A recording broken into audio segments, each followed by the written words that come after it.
It took 49 years to complete that job. Nehemiah went back. The king gave him the job as the governor. And so they completed the wall in a very short time. And what was it? 50 days?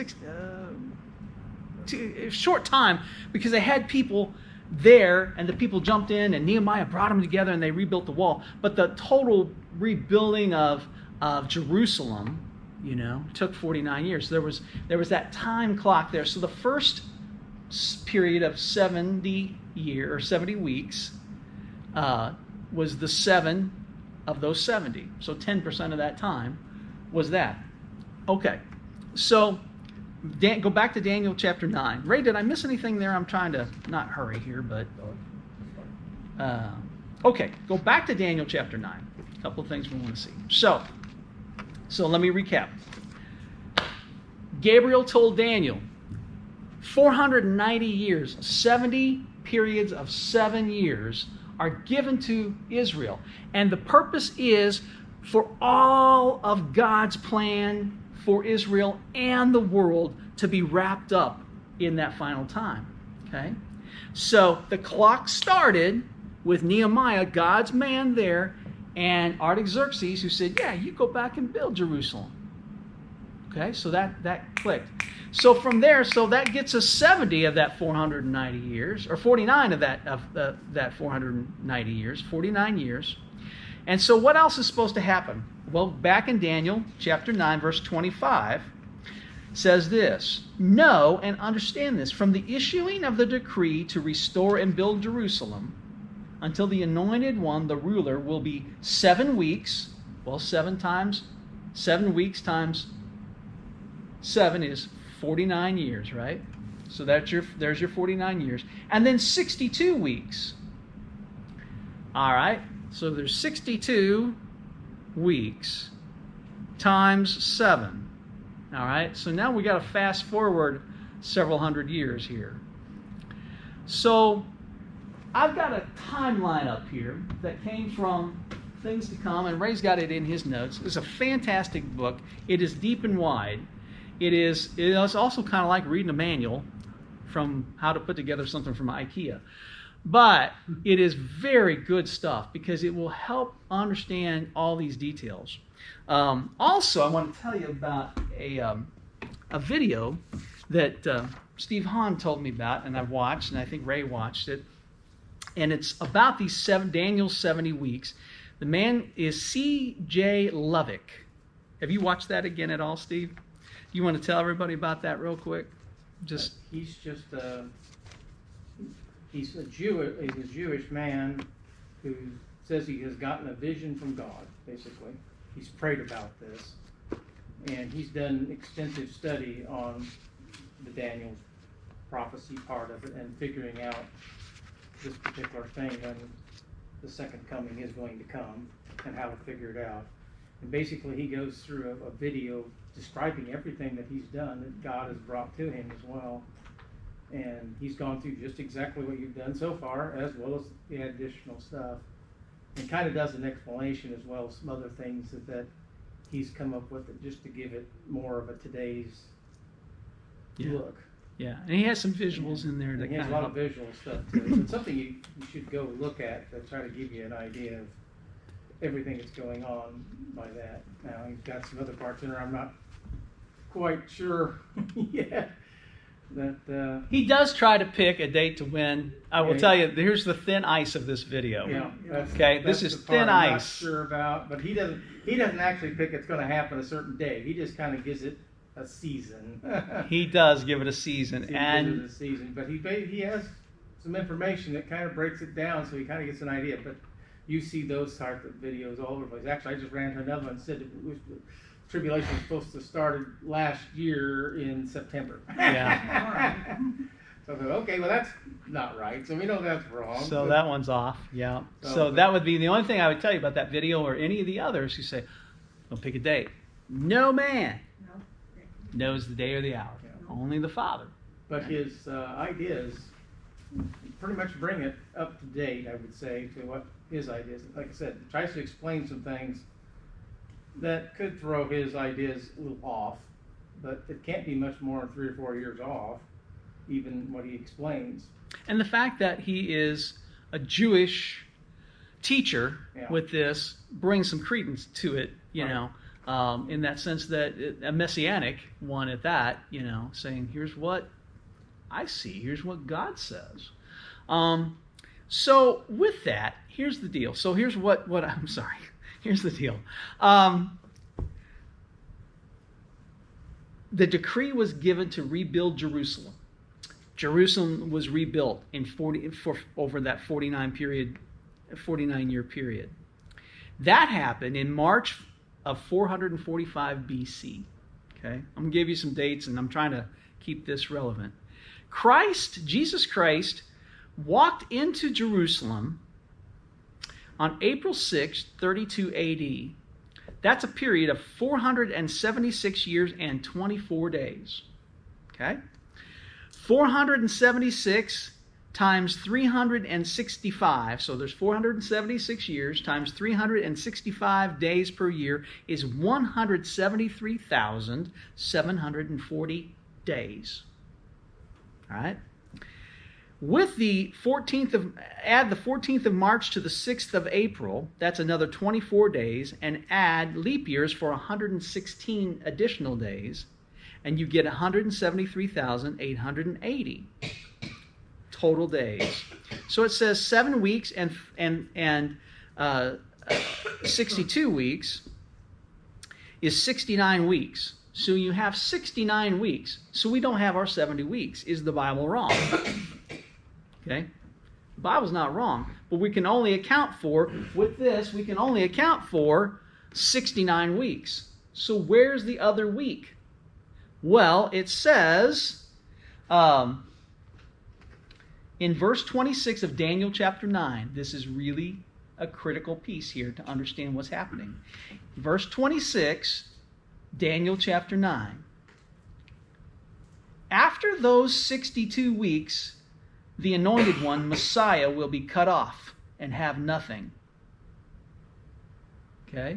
What happened to Jesus at the end of that week that he walked into Jerusalem? This is a softball question. What happened? He was crucified. He was not anointed as king. Right? He was not enthroned, as we would call it. He was cut off from that. He walked in, and those people were cheering him, going, it's arrived. Our king is coming. And by the end of the week, the king had been crucified. Now, for the goodness of all of us, he rose again. And he destroyed death. He defeated death. But, verse 26, after those 62 weeks, the anointed one, Messiah, will be cut off and have nothing. Which leaves us hanging here. The clock stopped, didn't it? We've got 70 weeks, and Messiah is cut off at the end of 69 weeks. So there's still something hanging, which is also the reason we know none of this is happening currently. Everything in Revelation chapter 6 and beyond is future. It's not historic. It's still to come. So, I'm telling you again, the first trumpet hasn't sounded. We don't have plagues of Revelation starting yet, because none of this has started, because the 69th week ended the clock ticking. But it's still waiting. It's still waiting to start for that final 7-year period. So that last 7-year period, as identified by Daniel, is the tribulation period. Here's the other piece of this. This started with Israel. That 70 weeks at 490 years is about Israel. Okay? This is how, and I think of the conversations I've told you about in the past with the pastor that I talked with. He says, oh yeah, the church is going through the tribulation. No, it's not. Because this isn't about the church. You don't see the church in that final 7 weeks. This was given to Israel. The church is not Israel. Israel is still Israel. The church is the church. But God still has some unfinished business in that sense. And so this last week still is waiting for the clock to start again. And we know the clock will start when the rapture happens. Does that make sense? You riding with me here? Okay. So, I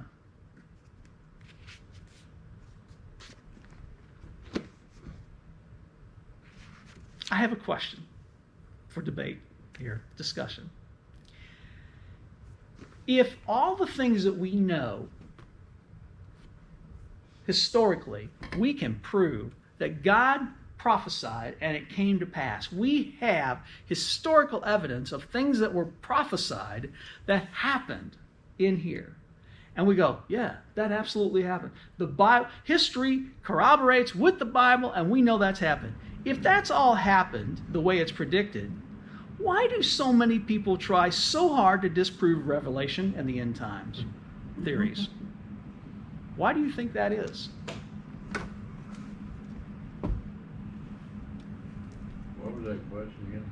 If we know that history proves the Bible is correct, okay, and we believe all of the Bible, we ought to believe everything from Genesis to Revelation is true, okay? So while the stuff in Revelation hasn't happened yet, I think you believe, that it's going to happen. So why do people fight so hard to say, that Revelation stuff, that's not, God doesn't mean that? Maybe some examples would help, like so many prophecies about Christ coming and dying on the cross and being born of a virgin. Yep. Israel coming back and establishing a nation, which they have done. Yep. Already. And those things have been prophesied and they have come true. So Yeah. I just throw that in. Yeah. I think it's a great point. Yeah. Maybe. The reason they don't want to believe it, I think, is the reason why a lot of people aren't here with us today, is because they like being sinners. It's easier. I really, that's as simple as I can put it. I think there's a lot of truth. It's easier to go on about your way and, doing the things that they're doing than it is to not to become a Christian, to try to walk, to try to how's it put? Strive to be Christ-like. Yeah. It's easier just to continue. You grew up this way, you've done this, your parents did this, your friends do this, and then you say, oh, I can't do that. And what's the first thing that happens? Is your friend of his, you're one of those Christian people now, are you? Oh, yeah. Hey, I gotta go. Yeah. I think probably the fact that it's easier just to continue. Yeah. In their footsteps. Yep. I think it's a great point. It's a great point. For me personally, I guess, when I first met Stephen, Revelation scared me. Yeah. Okay. I think there's a lot of fear. Because when he was talking to me outside one day, we was talking about Revelation, man, I almost decided, do I really want to date this guy? He's talking about all this stuff in here, and I'm sitting there thinking, what is this? For me personally, it was fear. Yeah. Thinking, do I really want to, what is he talking about? About this scary stuff in here and stuff. And to me, it was for fear. Or that's just for my personal choice. Yeah. For me, I think fear has some play in that too. And therefore, because we fear it, if we can find a way to disprove it or discredit any way it, to then disprove it and fear. It's like, we can definitely, so of course, you need that little seed of fear. Yeah. For me, it was. Yeah. So, I think from personal experience. I think the fact that hell is mentioned so many more times in the Bible than heaven is, and the total book of Revelations tells you what's going to happen after you're gone. I think it is the fear. I think it was put there to scare you. Yeah. I think it was. Yeah. I really, because it's telling you, if you follow the Lord and do what you're supposed to do, you'll be raptured. And these things will happen after the rapture. And so what it's telling is, if you don't want this, stones falling on your head and locusts and guys chopping off your head and stuff like that, if you don't want to go through that, follow me. And then how many years people have been talking about the end times, you know, the end's coming, the end's coming. How many times, you know, nothing's happened. Mm-hmm. So people just get comfortable. It's like, oh, they're just talking hooey and just whatever, you know. I So think it's how many years have people listened to Right. Jehovah's people saying the Witnesses. end times are coming and nothing happens? And that's Yep. what's wrong with all these people Yeah. saying that the trumpet has blown, you know, the Yeah. first Right, one. yeah. And it just, the credibility of the church or Church, that, it yeah. just goes downhill even It more. does. Yes, It does. that's true. Jehovah's Witnesses bought a house for the three witnesses. You know that. No, I didn't They know that. did. They had the date and everything chosen. And the witnesses are going to stand on, you know, they're going to get killed and everybody's just sitting and they're going to rise again. And Jehovah's Witnesses, because they are the 144,000 and we're all nothing. They bought a home because they had it figured out. Yeah, You know, they did. it's fascinating. In, I don't know, where is it? Are they in Philadelphia? Is that their home place? I'm not sure. I'm not sure the home base on that. It's New York. New York? New York.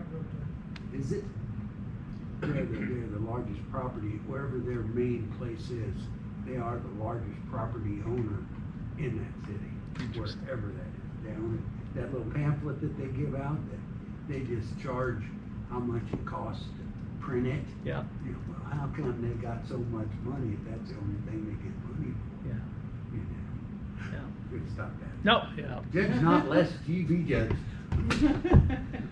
Anybody else, Bob? Roberta came out of a church that, it was a Church of God from Anderson, Indiana, and, church believed just like us, but they don't preach the coming tribulation. They don't want it.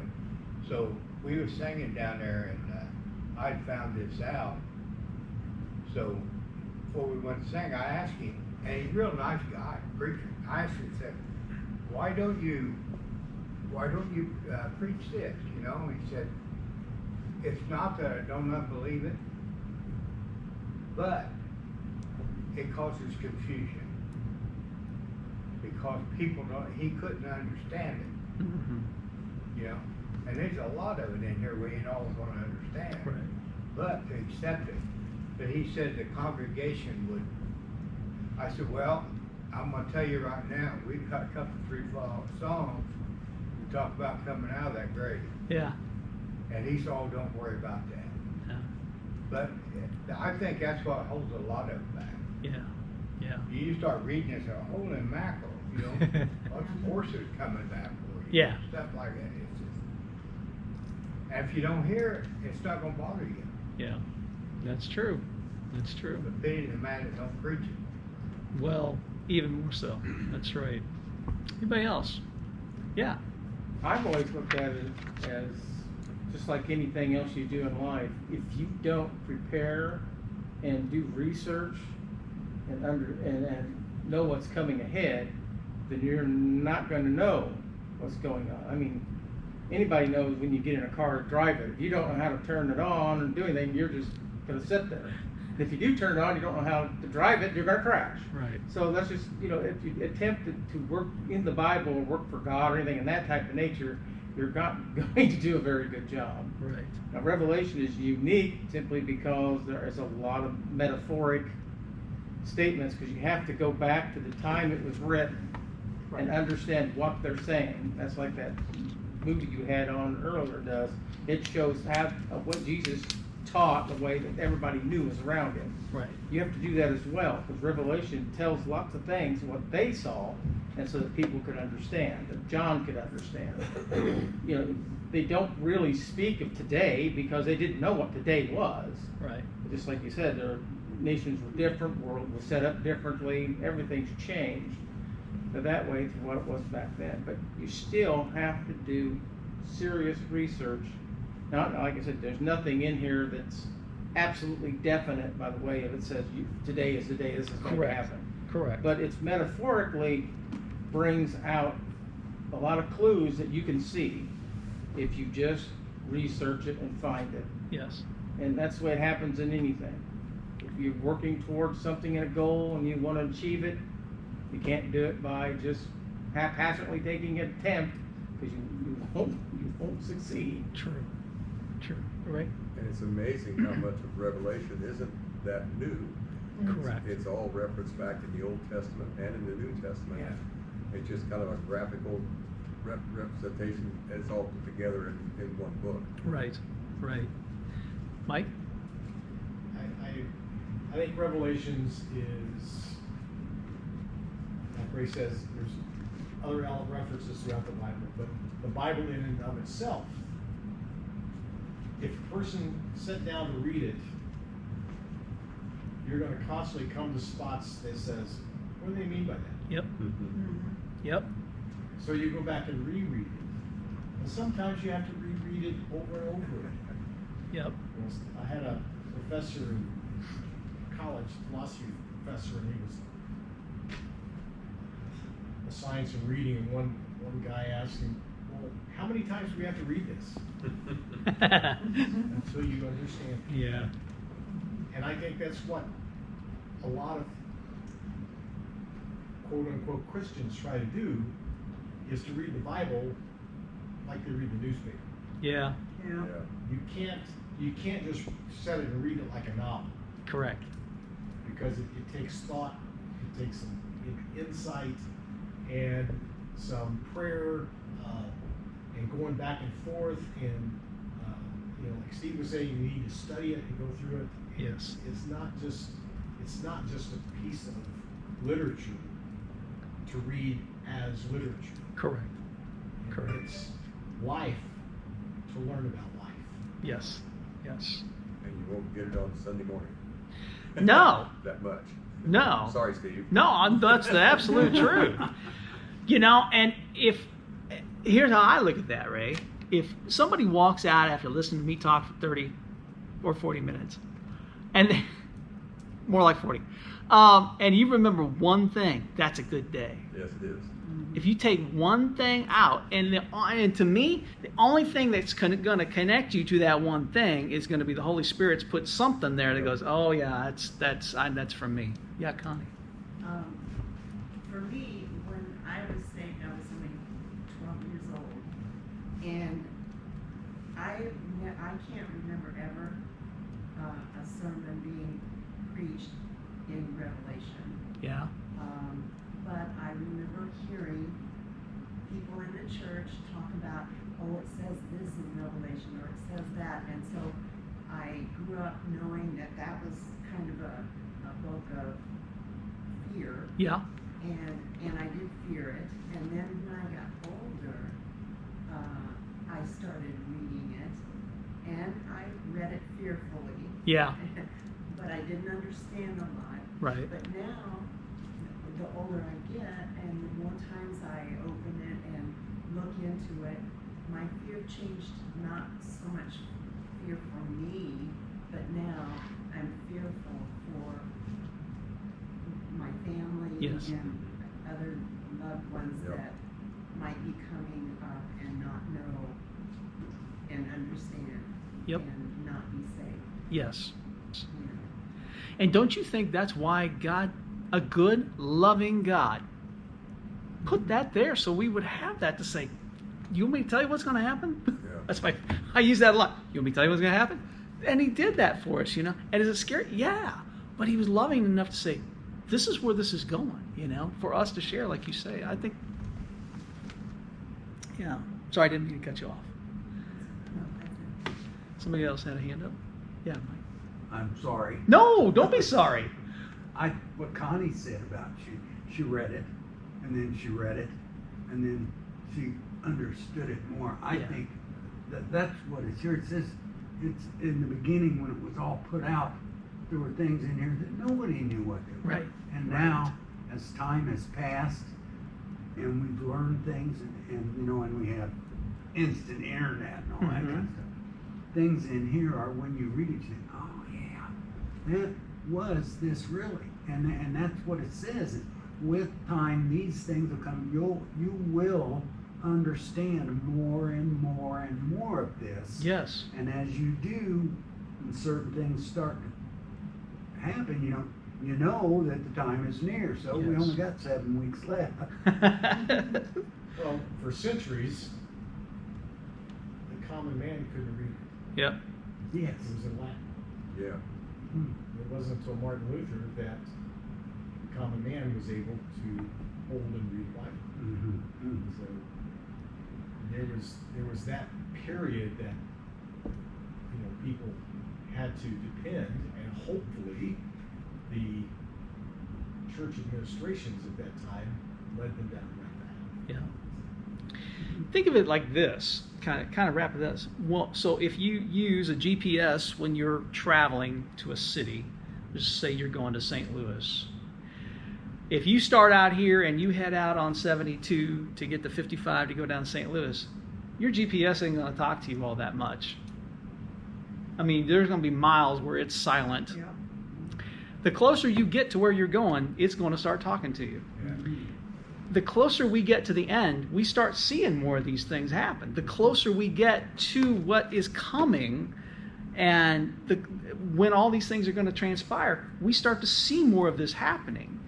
So we talked about this 2 or 3 weeks ago, that some of the amillennialists say, well, church teaching on the pre-tribulation rapture didn't start happening about 1830. Therefore, the first century Christians didn't talk much about it.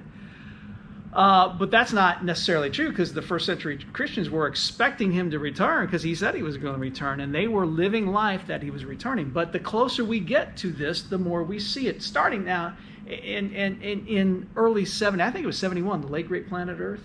Remember the late great planet Earth?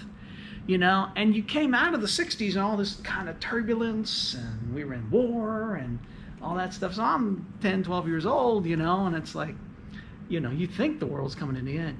But that kind of, in our lifetime, that was kind of a benchmark moment for end time stuff, because the late great planet Earth got a lot of people starting to talk about the end times and Revelation. We're getting closer to the city. There's more people talking about it. There's more and more books out. There's more and more teaching about it. There's more and more things. Your GPS is telling you you're going to get closer to your arrival here, And so in that, I think that's so critical as to why is there so much talk about it now? Because it's coming. It's coming, As far as GPS goes, going down the road and it says, if you make this turn and go this way, you can save so much time because there's something happening. And so an hour past that time you're saving, you find out where you're at. Right. And you got to go back to where you were. Yes. You need to pay attention. That's what I'm saying. Yep. It's wild goose chasing Oklahoma. We had the same problem. Except we were in Illinois. Well, interesting about Daniel chapter 9 is that Messiah is identified, as is the Antichrist. So Christ is identified, and the Antichrist is identified in this communication from Gabriel to Daniel. So just real quick, I want to look at that again real fast here. It says, verse 25, no one understand this, from the issuing of the decree to restore and rebuild Jerusalem, until the anointed one, the Messiah, Christ, the ruler, will be 7 weeks and 62 weeks. It will be rebuilt with a pleasant moat in difficult times. After those 62 weeks, the anointed one will be cut off and will have nothing. The people of a coming ruler will destroy the city. Okay? He is a coming ruler. And who are the people that destroyed Jerusalem? Anybody remember your history? The Romans. Okay? So the people of the coming ruler will destroy the city. So how do we know? How do you identify what's going on there? Well, the coming Antichrist is going to come up, and we'll see this again out of this revived Roman Empire. But coming out of that European, that revived Roman period of time. So you're saying that the Antichrist is going to come, it's going to be a Roman. He's going to come from those countries. From that area. But understand what's happening in those countries. Yes. Okay? Thousands of Islamic immigrants are now in those countries. Yep. And whatever Christianity was in those countries has been diminished before this ever started happening. The fall of Christianity, like we're seeing it here in America, has been going on in Europe for 40 or 50 years probably. Post World War II, their decline started. So what do you have in Europe? Well, you don't have Western Christianity running Europe right now. I mean, we see that all the time. And you see this rise. So Islam will play a key into all of this. And who knows what kind of conglomeration will rise up out of that. But the people of the coming ruler will destroy the city. So it's talking about 70 AD. This will come with, the end will come with a flood. And until the end, there will be war. Desolations are decreed. Then it's talking about the Antichrist, the one who's coming, verse 27. He will make a firm covenant with many for 1 week. Okay? 7 years. He will make a covenant with many people for 1 week, 7 years. But in the middle of those 7 years, he will put a stop to sacrifice and offering, and the abomination of desolation will be on the wing of the temple until the decreed destruction is poured out on the desolator. So what we understand is happening here is that this 7-week period, that final 7 years, is identified right here. It's identified that the Antichrist is going to make a firm covenant. Now, we're going to pick up from there next week because I want to get into Matthew chapter 4 where he talks about the abomination of desolation, okay? But he will make a firm covenant with many for 1 week. Go back to Revelation chapter 6 because we want to look at this first horse, the white horse. Are they more expensive, Bob? White horse more expensive? Only a good one, right? Harder to keep clean. Like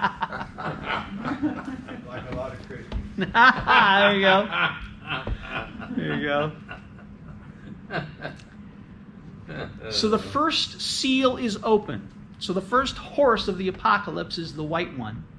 So Daniel identifies the Antichrist is going to make covenant with many people for 7 years, okay? Revelation chapter 6, verse 1 and 2 says, I saw the Lamb open one of the 7 seals, and I heard one of the 4 living creatures say, with a voice like thunder, Come. I looked. There was a white horse. Its rider held a bow. A crown was given to him, and he went out as a conqueror in order to conquer. Okay? In the Western movies, the good guys always rode a white horse. And the white horse is connected with a man of peace. Okay? But Satan is a deceiver.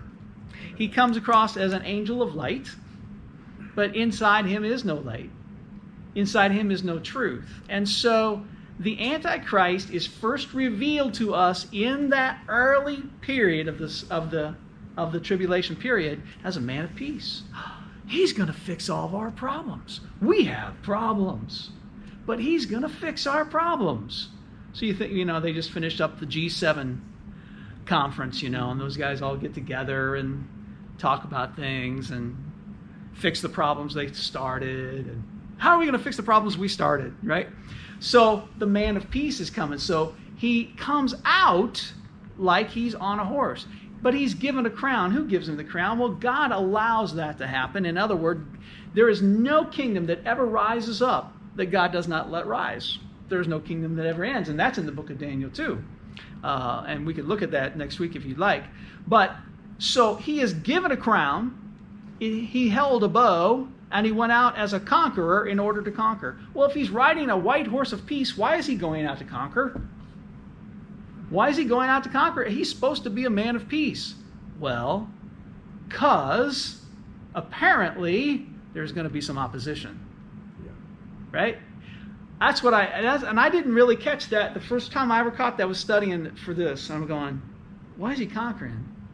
If he's conquering, that means there's opposition. Somebody's rising up against him.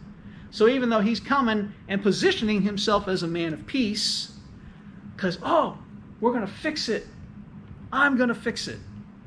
And everybody sees there's at least initially those who are going to say, nah, that's not peace. He's not going to rule us. Somewhere in that mix, there are going to be some oppositions that are going to rise up against him. But he comes out to conquer as a conqueror in order to conquer. So the only way he's going to get his peace is by taking out the opposition, So read between the lines. Jesus wouldn't have to conquer in that sense. Yeah. I mean, there's going to be opposition to him, obviously, those in the Battle of Armageddon. But in that sense, if he was and is firmly enthroned, as is he will, in the his 1,000-year reign, all of that stuff's already put down. Yeah, Ray. Yeah, and that's another reason that this isn't Jesus. I mean, when he comes back, Yes. it's all put an end. There's no Yes. more war or anything. Well, look at everything that happens after the white horse. My Yes. goodness, there's death and famine and so Economic collapse. economic collapse. Yeah. So you know this isn't Christ. Yeah. So we'll get into this a little bit more next week and look at some of these things. Because again, here's what's happening. So the start of this 7-year period cannot begin until the rapture takes place. Also in this mix, which we'll talk about either next week or we'll get into it the following week, is this invasion of Israel, Ezekiel 38 and 39. 1, 2, 3. Either the rapture happens, the start of the 7 years, and then Israel's invaded. I actually think it's probably more like we might see that invasion of Israel. If we see the invasion of Israel, the rapture is going to happen right after that. Or the rapture happens, then Israel, and then something in there, But this is going to be very quick in how this all starts to come about. So there's a lot of stuff that happens, and the news channels will be full from the moment this starts to the very end, those that make it. So probably if we're here and it happens, the way to tell is if we don't do anything about it. Because we didn't help. Well, we're not gonna. We're not gonna help. It's clear the United States, as we know it, nobody defends Israel. Right. We've always defended Israel, starting with Harry Truman, Right. who by the way, I read, supported Israel because he always heard his mother, who took him to church, say, Harry, we always need to support Israel. Is that right? Yeah, and pray for the peace of Israel. I'll be darned. And so I read that. Yeah. You do realize he was a, what do they call it? See it all the time. Politician. No. Mason. Mason. He was Yeah. a Mason. Yeah. I didn't know He that. was part of the group with as it went down the line with Washington and Ben Franklin, all that stuff. He was big into that. I did not know that. Yes. Did not know Whoever it was, who was it that was who are we talking about? Was this the guy in the wheelchair? that. Harry, no. Yes, No, that that's was Roosevelt. Roosevelt. No, that was Also Roosevelt. was a Mason. Roosevelt was Mason too. Yeah. Yeah. But Harry Truman was also. I learned that Yep. on History Channel. Yeah. You learn those things, don't you? Okay. Yeah. So we'll pick up next week with the Antichrist. Jesus talks about the Antichrist and the abomination of desolation in Matthew chapter 24. If you want to read up, keep you up at night, read Matthew 24 and 25.